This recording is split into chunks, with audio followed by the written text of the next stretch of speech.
Chateau La Tour Blanche, 2009. Well, what a great wine this is, and I think all along everybody's been tasting it and has been enthralled. It used to be, just a few years ago, always the sweetest first growth of all the Sauternes, and especially in 2003 it beat all the records. I have the impression, and I don't think anybody would admit to this, but that there has been a little bit of reining back on the search for absolute sweetness. After all, La Tour Blanche lives or dies not by its sweetness, but by its tremendous balance. That wonderful minty Sauvignon Muscadel, which is fermented in tank, which gets combined at the assemblage together with that lovely, rich, spicy, toasty Semillon, which has been barrel fermented.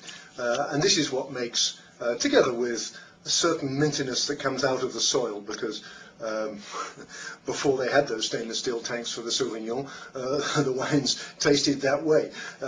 So it's quite obviously got something to do with the innate quality and taste of La Tour Blanche. I think this is a great La Tour Blanche. This is Corinne Relay's last vintage.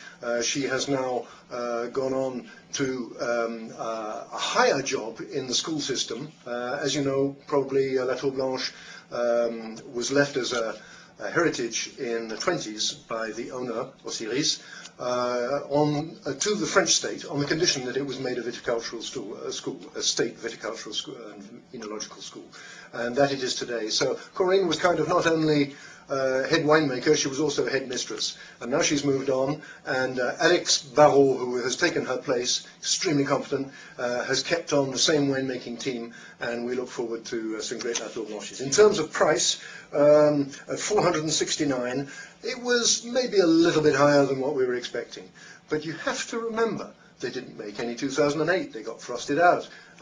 Now, maybe you and maybe I, when we open a bottle, we don't care about those kind of things, we just want a good wine at a good price. But I have to understand that this is just a small production, and when there's no production at all, well, it has to be made up at certain times. This is not an attempt to get into any kind of better league in the hierarchy of Sauternes. This is just pure economics. The sales went well, not exceedingly well, but well, and I think probably La Tour Blanche is gradually coming back as a must-buy in terms of primeurs. During quite a long period, especially in the 90s, it wasn't that.